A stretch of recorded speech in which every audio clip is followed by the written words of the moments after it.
Good evening. As a part of my 20,000 kilometers cycling journey along the borders of India, I'm here in Nagaland, Kohima, with Mr. Richard Belho. Sir, thank you very much. Thanks so much for coming. It has been a wonderful stay, Mm, mm, a beautiful place you have. Thank you. So, Mr. Richard Belho is a bamboo architect and organic farmer Yes. and a visionary when it comes to conservation of nature. And so, we would like to know about the school, Shitogi Living. Yeah, Seotigei Living School. Yeah, what is your vision behind the school?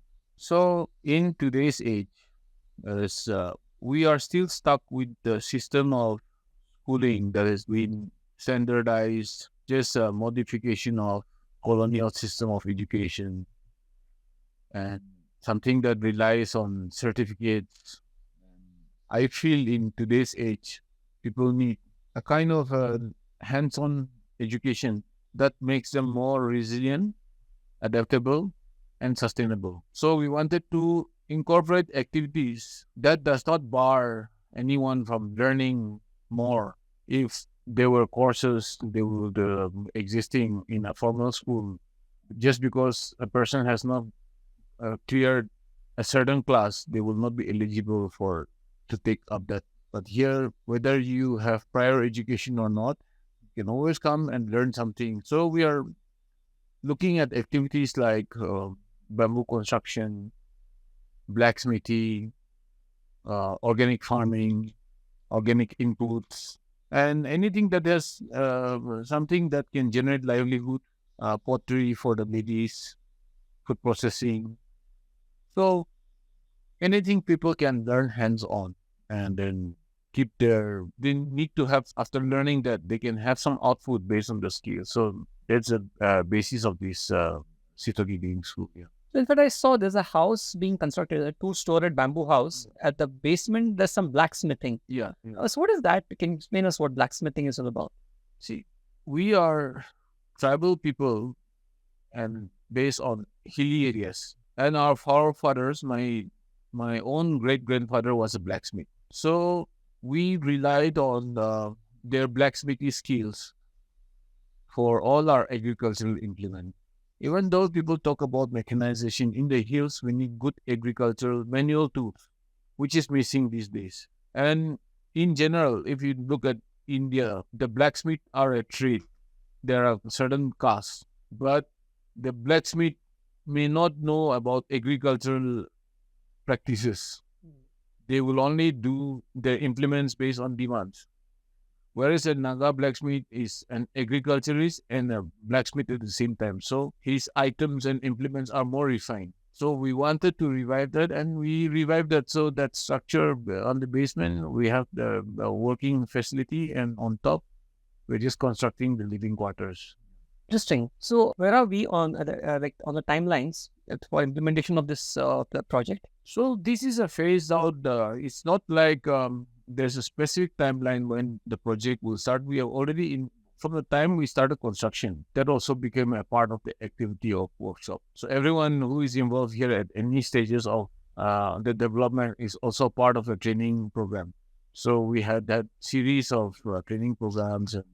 So maybe from completing the critical projects, we may be still about 2 years away. And by then, all the main component would come in as far as infrastructure is concerned. And this entire school, your house, the office space, everything is made out of bamboos. Everything is made of bamboo. So sometimes we use wood a little bit wherever necessary. Yeah. Yeah, I haven't really seen any concrete brick mortar structures out here. Any specific reason for it? No. It's just that the cost of raw materials, concrete and bricks and all, these are mainly coming from mainland, and it becomes very expensive. Personally, we can afford it, but my training is more on targeting the rural mass. So I want to give them an option, saying that you can avoid those and still be able to build proper structure with it, usable structure, and these are more cost effective and also sustainable, more sensitive to the environment. Right. You told me Nagaland is earthquake 5 area. So I think even in that place like this, from safety perspective, I think this would be Safety perspective is there. The other thing is economic vitality. Mm. A lot of people forget that wherever they are, whatever practice they are based in, their activity should make the money circulate between the poor and rich people alike. When I deal with bamboo, the bamboo raw material comes from the village. The skilled workers are coming from the village. So my clients are the rich people, but I'm helping to channel the rich people's money to meet the requirement of the poor people, but I'm allowing that money to flow within my own state. Right. So you're developing, boosting the local economy Yeah. instead of getting the bricks and concrete from some other state altogether. Yeah. Right. That makes a lot of sense. When we discuss about climate change, there are two broad school of thoughts. For somebody, climate change is real and it is because of the human intervention. And there are people who say climate change is just a narrative which is being built to stop the development. What are your views on this? See, for me, climate change is not about whether it's a hoax or whether it's a hyped up thing. We are simply referring to the change that is happening to the climate. And as a farmer, the patterns have changed now from the time when our grandparents were there. I sowed the maize this year, and because of climate change, though I sowed it on during the right time, but I was about 2-3 weeks early because this year the climate pattern shifted a little bit more around by 3 weeks. So we could not rely totally on the traditional calendar. So now we have to become more adaptive to the times and we have to change according to that. So there may be a lot of reasons. There may be actual reason that is where human beings are responsible, their actions are responsible. There may be a situation where it may be just a natural cycle. Whatever it is, the change that is happening at ground level, we have to work out ways to mitigate those changes. And definitely one of the ways of doing that also is growing trees. Yes. Now we have to be more careful with the way we use our water. So water resource management is also one of the primary things. The other thing is definitely damaging an environment. You cannot justify saying that there's climate change is overhyped and continue to damage the environment. You cannot, because the future generation deserves a better environment, not at the cost of the present generation damaging it for greed. So, how do you think Nagaland is being impacted? Nagaland, see, global warming has been a big issue, and the flood scenarios and lower lying areas, they're being submerged now. People are suffering. When landslide happened recently, it happened in Kohima also. So the main road has been blocked for the past 20-30 days, and to a lot of extent farmers are also suffering because of shift in climate pattern, the weather patterns. So definitely we, along with all others around us, we are also, Nagaland is also being impacted. And yeah. So, like for example, when I was in Meghalaya, for example, there are certain parts which are still green, like you take Garo Hills, Shillong. But when you come to Clariat, Bathinda, there's a lot of coal mining, limestone mining, stone mining, which is happening, because of which hundreds of acres of mountains are now barren. Right. In Tripura, it's green, but they've cut a lot of native species and replaced it with rubber plantation, which is impacting the climate negatively, though it looks green. So, do we see something similar in Nagaland, or Nagaland, the people have managed to conserve what they have? It depends from region to region. Okay. There are areas where people have done rubber plantation in grand scale. In Nagaland. But now they are slowly realizing all this, that it's not so feasible. But there are communities, pockets of villages all over Nagaland that has been able to preserve the rich biodiversity, the ecosystem. They've been able to be good sentinels of their own heritage and the wildlife, the ecosystem. So we are right now at a crossroad. We have not successfully preserved it, neither we have totally damaged it, but we are at a certain point of time where we can rectify if we want to, if we desire, but we are at a very crucial juncture. Right. So you still have some buffer to take corrective action. Yes. But if not now, then it's going to be a downhill. Yeah. Right. So you've been a social entrepreneur for a long time now. How has your journey been? It's always been a learning curve. Like, we visualize on something, we fantasize on certain outputs, and in the end, the output is totally different. But still, there is a learning curve. We learn something. The good thing is that we have seen positive impact here and there, and it has always kept us motivated. And over the years, when you take a small time frame, you don't see so much of traction or you don't see so much of result. But when you consider 5, 10 years at a time, we get to realize that we have covered a lot of ground. So it has been rewarding working for the people, trying to uplift them, working along with them. It can be frustrating at a certain point of time when people are so dependent only on easy money. But at least you are able to manage, help people, at least a few of them see what you are trying to convey and then create a small difference. And that soon it has attraction. It gives them also a sense of direction, and it also allows other people to see what you are trying to do. You are an architect, Yeah. right? But at the same time, you are also an organic farmer, and you really have no formal qualification in this domain. So how do you? And I've been interacting with you, and I'm quite impressed with your in-depth knowledge about the subject of organic farming. How did you manage this heat?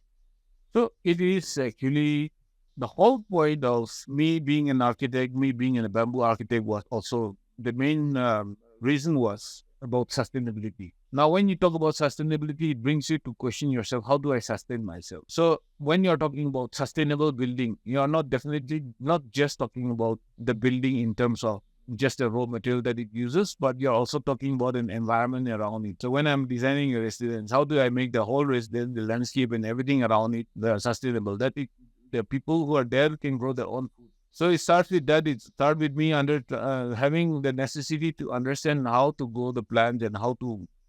And when we were working with bamboo construction, there were times when it's raining and it's off season and boys are just sitting idle and just to give them the food that they need. So it was at that time when we were short on resources. We said, let's also not waste our time and at least learn to grow some food. So it took us into that journey, and then without so much of guidance and without not having the right mentor to teach us, we had to go in more pragmatically, and we had to learn more by failure than anything else. And then you have to come back to the drawing board, and that's why you have to go deeper and deeper into the subject to understand the whole domain.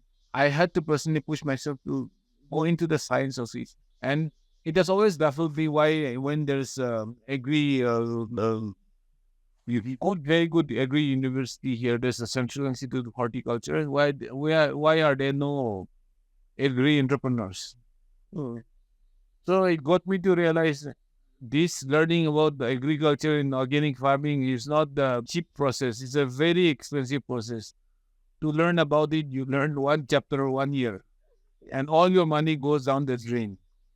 But I never gave up. I kept learning more and more. And then in the process, through interactions of people who are well versed with the subject, also we get to learn by traveling to various countries in Southeast Asia. I also got to learn more. So it was like that, yeah. In fact, during all the discussions, yes, one is your in-depth knowledge about the bamboo architecture, then organic farming. At the same time, you're also very technologically savvy.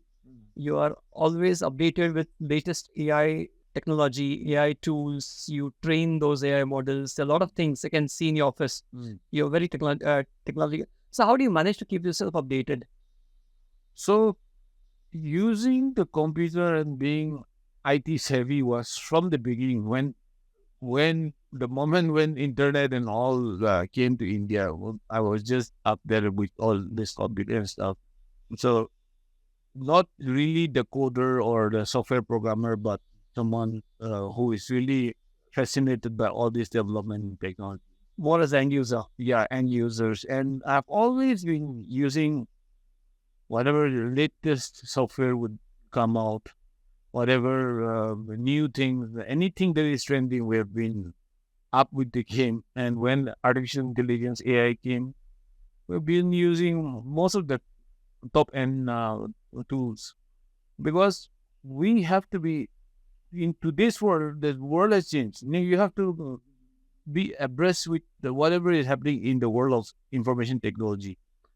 You don't. You have to be at par with the latest thing that's happening, because it's going to be more of a cutthroat competition after some time. You have to be at par with the best. So you have to force yourself to learn to understand what is changing, because tomorrow, more than climate change, what will change is the world of how things are wired around you. You will end up in a world of simulation, and you have to understand what is going to change and what is changing. So I force myself to study more and more, read up more and more, read all the news, what is changing. Yeah. Can you just give us a quick snapshot of various AI tools that you use and for what?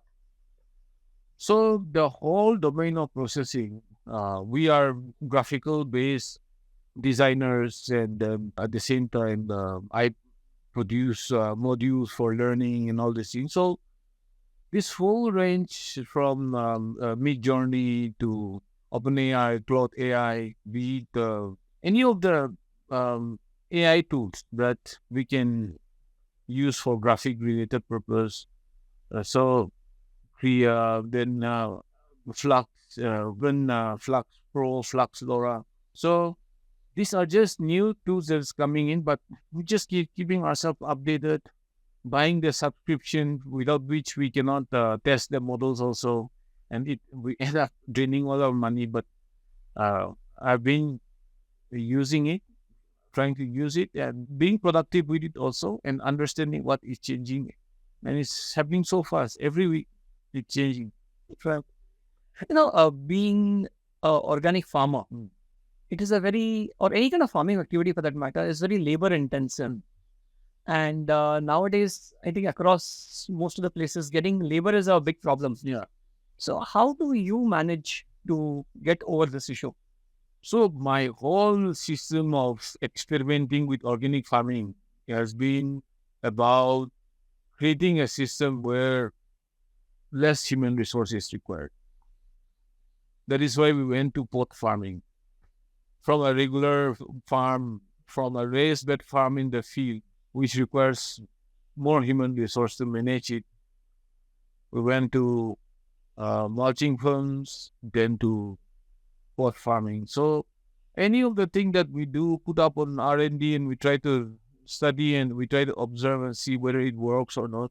It's all, everything is about cutting the human resource out, because that part too we cannot change. In Nagaland, our people are more of hunter gatherer. That we were just teleported into this modern world from the Stone Age type of environment, and our lifestyle is we do things 3 days at a time, or maybe in the next month we'll continue again, but we cannot keep doing something continuously. Our attention span does not last that long.